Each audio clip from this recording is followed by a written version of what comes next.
Welcome back everyone, my name is Eltimar and we are going to be continuing our Let's Play of Sunless Skies. Where we left off last time, we were leaving London in search of things to do to get inspirations, savage secrets, the things we need to complete our mission. I did have to send my save game off for a repair because it was corrupted when my game crashed. It has been repaired, but something very interesting has happened. If we take a quick look at our map, you may notice we are in the middle of nowhere. We have nothing explored. This is Albion. We're actually at London this very second, but London has changed. We are now oriented in a northeasterly direction, sort of a north-northeast direction, and so we have to explore Albion again. We actually get experience for doing so, but we are still max level. We still have all of our stuff, and we still have our great ship. The only problem is we have no idea where anything else is at the moment. I'm not really sure what our plan's going to be right now because, well, we do have everything that we need for the most part, aside from some inspirations and that kind of stuff. What I think... Oh my god, don't hit my ship, you jerk! I'm guessing there's a patch or something. We're really just searching for a means by which we can complete our main storyline mission, and then we can start to do the next game. Our next game is going to be Temple of Elemental Evil, but we still have to finish this one first, and largely we have to finish this one. Just the story. We're almost done forging our sky story. I'm not really sure if it has in here what we need to do to complete it. We do have a bunch of missions still in our journal, but a mission Song of the Sky.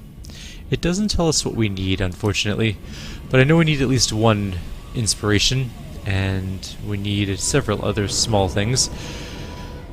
And so that's kind of where we're at. I'm going to just do a quick jump cut to where we find some sort of environment outside of London. Also, it looks like they've changed this area a bit. It's much more densely packed now. London is very cool looking. I think there must have been an Albion update. In fact, I'm guessing that's exactly what there was, which is why we've lost our exploration of this place. Maybe when we get back to the Reach or the Blue Kingdom or the other one that I'm forgetting the name of now, we will be able to simply have everything explored still. Oh right, I forgot I have a weird gun now. No, you can't turn. Yep, that's better. Now come back, I need to shoot you again. It's my other gun. Oh right, the chain gun. And that takes care of that. Let's... Ooh, our Veils is bad, but we don't have a lot of choice. We only have that goal. We got 5 terror, and actually a good amount of sovereigns, and we just smacked into somebody's building. So yeah, we're going to take a quick jump cut. There are several places around. They must have really redone this, but it's smaller. They made it smaller. It's definitely looking a lot smaller, which I'm really glad for, because Albion was way too big before. It looks like they just compressed Albion down a little bit into a more manageable size. Anyways, I'm going to take a look around, figure out where some things are, see if I can't find us a moment of inspiration, as well as some of the other things we require. What is this? I don't think we've been here before. That's a giant grave. Oh, there's another grave robber. Anyways, we'll take a look and we'll see what we can find. I'll be back shortly. Just stopping in to let you guys know that we have found the mausoleum. It was over here. I am liking the new Albion, though. It's much tighter, it's much more claustrophobic, it's much more in line with the aesthetic of the first area we were in, the Reach. And we can kind of see that, like, you feel closed in by all of the graves. It definitely feels like space is more full around this area, which I'm really enjoying, because Albion took way too long to explore before, and it was kind of just painful flying across the endless wastes of Albion. Now it is considerably better, so we're going to keep looking around. We're going to find, hopefully, a way back to the Reach at some point. I need to get a... No, there's something way over there. I need to get some things for our story. But yeah, much, much better. Really liking the new Albion as opposed to the old one. Alright, so after probably about 3 hours of exploring and doing several different things, none of which you haven't seen before. We are back in Albion. We haven't explored the full thing, but it's all the same as it was before, just in different positions. Largely, the big changes to Albion are that it's much smaller and, you know, more densely packed. It looks significantly better. I am very pleased with the changes they made to Albion, and we'll... Damn it, would stupid dreadnoughts stop ramming my ship? And when we do our next... not our next legacy, but our next character in this legacy, we will be exploring it in greater detail. But for now, we are on our way to London. We now have accomplished everything we need to in order to do our last canto for our story.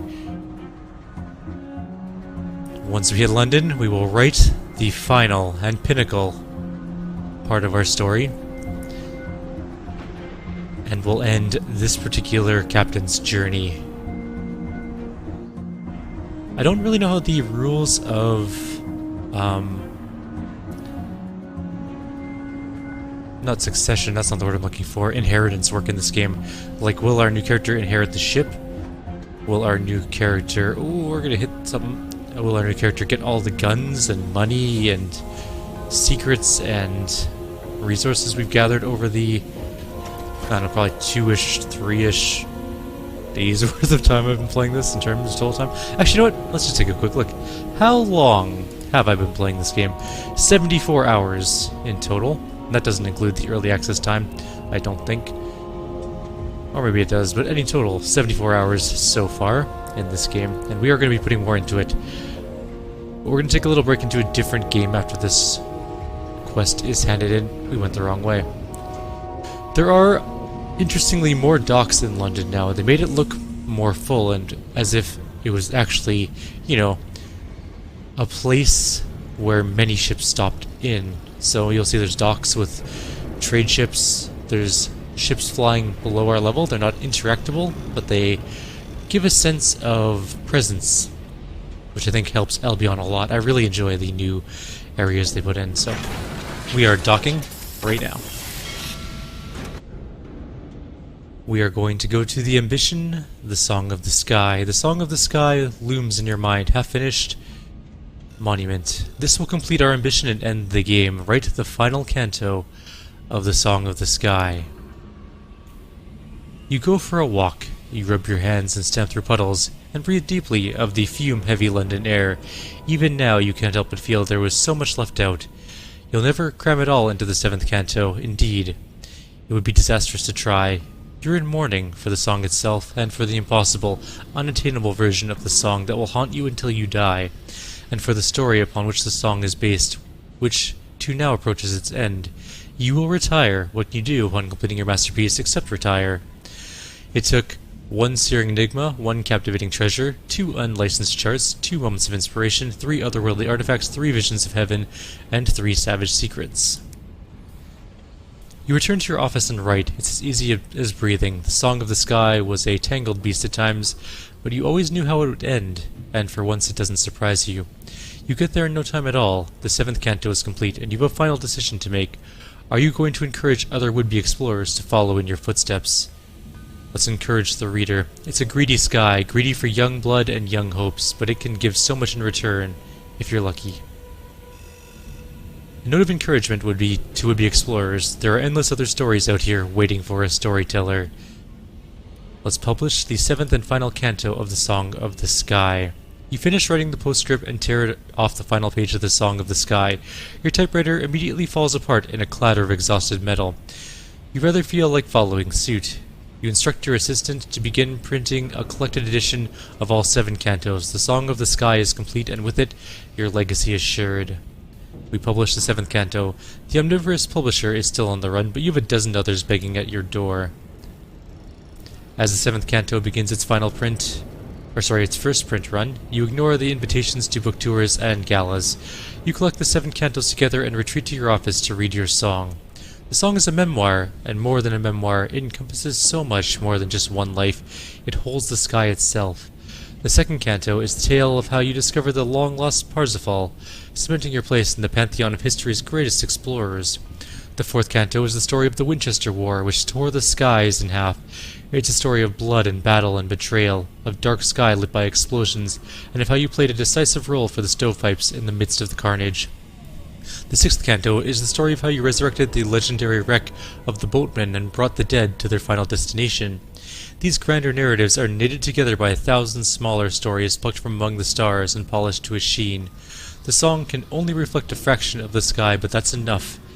It is vast and bewildering and wonderful book. We published a collected edition, unite the 7th cantos in a lavishly illustrated tome. The complete Song of the Sky meets with universal acclaim, hailed as the greatest modern iteration of the epic. You will never want for speaking engagements again, and your greatest hardship will be the constant demand for a sequel. For years to come, scholars will pore over the song, teasing apart the intricacies of its prose. They will debate its accuracy, its message, but not its merits. Its merits are without question. Most of all, they will debate its ending. Will the captain's graceful retirement, described in such simple last lines? Why retire and return home after such a long, illustrious career? Was it a happy ending? Melancholy? Bittersweet? Only the author knows. Your song is sung, your story over, your name written across the skies. This captain's career is complete. We receive everything. Actually, we receive a lot of things. We get our ship. I'm going to read all the things once it's done. Okay. You donate your Dark Star, the Altani-class Outrider, to your chosen successor. You hope they can handle it. Your Bohemian friends are eager to meet your successor, and they have gifts. Your establishment associates will not forget you. They promise to keep an eye on your inheritor and pass along some of the favors you earned. You moved in villainous circles. They will remember their debts. Your successor will benefit from their unspoken code of honor. After subtracting their fee, Haloge's Bank arranges your successor's inheritance. You donate your now slightly faded chart. With your assistance, your successor will start out stronger and wiser than you did. Perhaps one day, they will even surpass you. So we'll start at level 15, we gain a partial chart, we inherit $7,000, we have all sorts of sky stories, visions of heaven, benefactors, savage secrets, and I can't remember what those are, but we also get a ship, our ship, with everything else on it. Let's adjust the difficulty. You know what, I'm fine with all of the way we had it before. Let's confirm. We'll continue. Alright, we're going to make our new character, but we're not going to play them for a little while. We're going to go play a different game. So let's make our character, and then we'll call it a video. And next time we'll go further on. Who do we want to be? Somebody different. We did high irons this time. Let's begin with...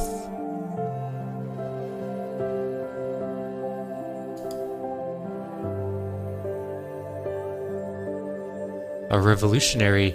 The world is broken. One way for the rich, another for the poor. You decided to do something about it.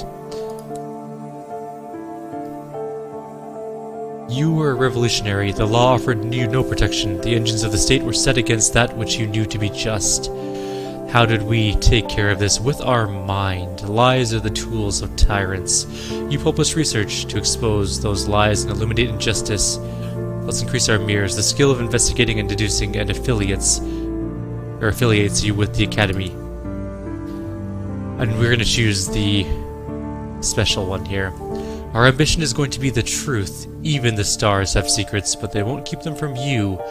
A message from an old friend begins an unwise quest to learn a secret that the stars hide. What drives you? Curiosity, justice, insolence? Whatever it is, it will be tested. This is demanding ambition, best played by a lineage that has already completed wealth or fame. We have done that. Let's pick a new chap. I like his hat. Maybe a different hat though. Let's see.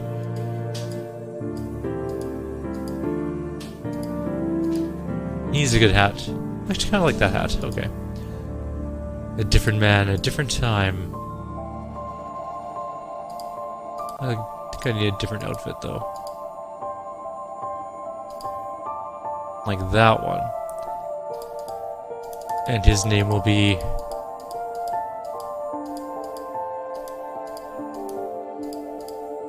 Officer. Eltimar.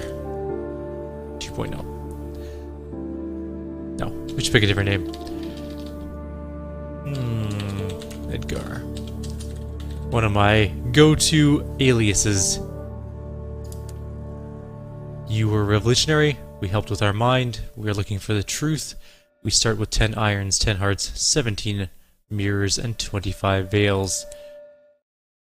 We start at level 15, so we're going to start jamming some points in later, because we're not going to do it right now.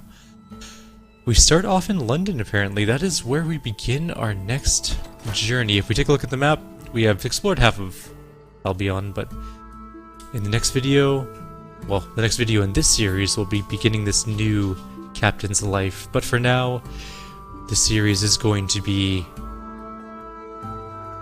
put to rest, much like our captain of old.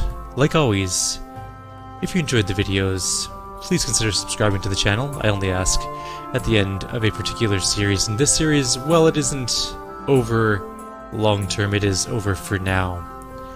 Take care, guys, and I'll see you all next time.